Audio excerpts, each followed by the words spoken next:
Bonjour à tous, ça y est, c'est sous le soleil de Barcelone que se termine ce MWC 2019. Deux grandes tendances cette année, d'une part les premiers smartphones compatibles 5G et d'autre part la guerre des smartphones pliables a bien commencé. On vous récapitule tout ça sur Clubic. La star de ce MWC 2019 est sans conteste le Mate X de Huawei.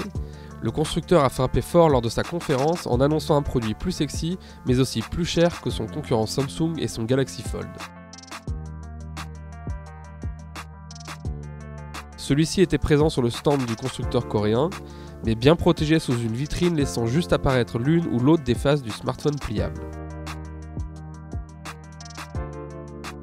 Nous avons également pu voir des prototypes d'écran pliables sur le stand de TCL, ceci étant loin du degré de finition aperçu sur le Mate X ou le Galaxy Fold. Nubia, la filiale de ZTE, a profité du salon pour lever le voile sur son Nubia Alpha, un bracelet à l'écran flexible embarquant les fonctionnalités d'un smartphone. Outre son allure proche des bracelets électroniques équipant les détenus, l'ergonomie nous a semblé loin d'être au point pour séduire le public français. Chez Lenovo, un autre produit sort un peu des sentiers battus. Il s'agit du ThinkVision M14, un moniteur transportable et compact, compatible USB-C. Le moniteur est doté d'une dalle IPS de 14 pouces en Full HD et pèse un tout petit peu moins de 500 grammes. Ne disposant pas de batterie intégrée, il sera uniquement alimenté par l'USB-C.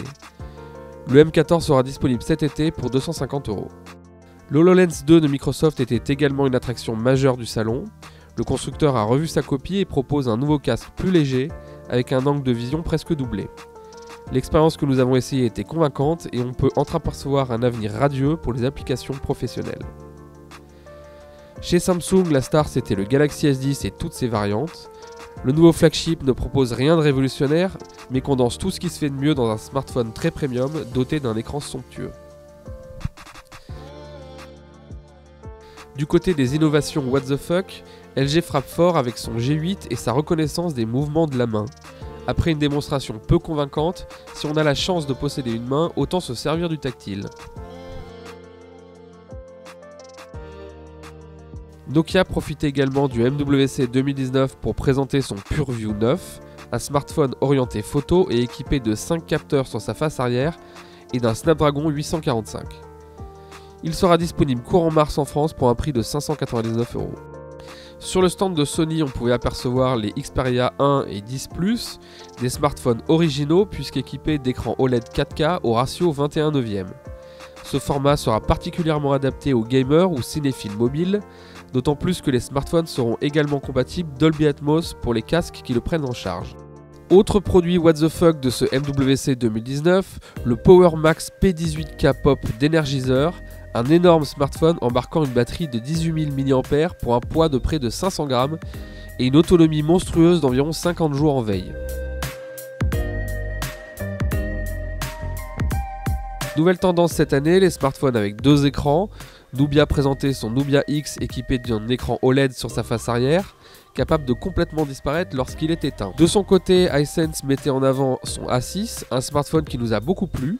Celui-ci est équipé d'un écran e-ink sur sa face arrière, permettant de faire office de liseuse ou de basculer l'écran principal sur celui-ci pour une économie d'énergie maximale.